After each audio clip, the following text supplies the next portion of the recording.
Just, fair, accurate. Live from WDTN, this is 2 News First. He was the best president so far. Tonight, Miami Valley residents young and old remember former President Ronald Reagan. And good evening, and thanks for staying up late with us. I'm Dan Spieler. Funeral plans are going ahead tonight for former President Reagan. His body is to be taken from a Santa Monica, California funeral home to the Reagan Library tomorrow, where the public can pay their last respects. From there, the body will be transferred to the nation's capital for Reagan's funeral on Friday. Carla Wohl begins our team coverage with Remembering President Reagan from Simi Valley, California. Outside the Presidential Library in Simi Valley, a well-wisher has placed 40 flags for the 40th president. There are flowers, too. Someone even left a jar of jelly beans, Ronald Reagan's favorite treat. If you're a Democrat or a Republican, independent, indifferent, the bottom line is whether you agreed with his policies or not. Certainly, his service to the country came from a place of patriotism. Nancy Reagan is said to be grateful for the outpouring of emotion. Grateful, too, that her husband is no longer in pain. I can tell you most certainly that while it is an extremely sad time for Mrs. Reagan, there's definitely a sense of relief that he is no longer suffering and that he has gone to a better place.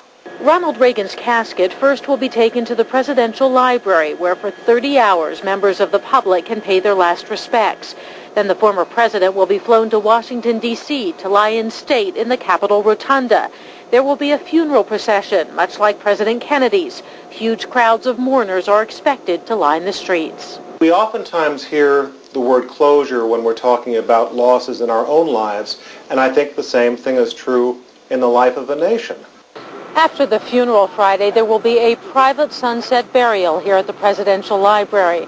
President Bush has declared it a national day of mourning and ordered that all government agencies be closed. Carla Wohl, ABC News, Simi Valley, California. Now, as the world remembers President Ronald Reagan, most think about his years in the White House and in Hollywood. But did you know about Reagan's service in the military? Some of Reagan's military belongings are right here in Dayton at the Air Force Museum. Christy Peel was there today. She joins us now live in the newsroom with that part of the story. Christy? Well, Dan, a lot of people don't realize that before Ronald Reagan was the commander-in-chief, he was Captain Reagan.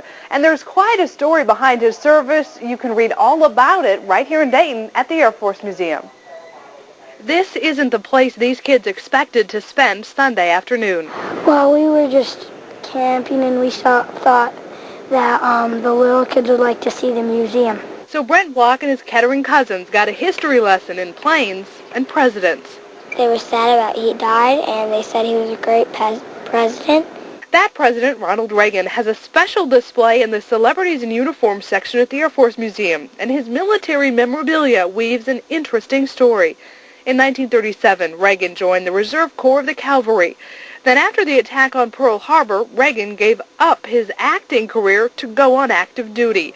He even asked to serve overseas. He was denied and instead asked to transfer to the Army Air Force because the military wanted him to star in a Warner Brothers picture called Air Force. In addition to his duties, Reagan also volunteered to produce and narrate military training films. His active duty ended in 1945 and he left the reserves in 1953. Of course, his major military achievement came in 1981 when he became the Commander-in-Chief. He was the best president so far. And so for Brent Block and his cousins, standing this close to history is special.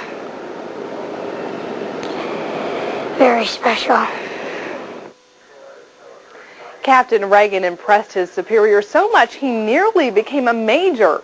In 1945, he was recommended for promotion, but because there weren't any majors vacancy in his unit, that request was denied. Of course, you can read the entire story at the Air Force Museum. Reporting live, Christy Peel, 2 News First. Christy, very interesting. I know there are a lot of presidential airplanes at the museum. Are any of the ones that are there Reagan's?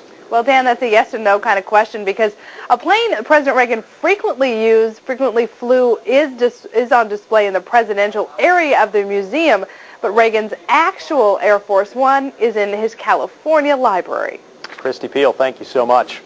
In other news,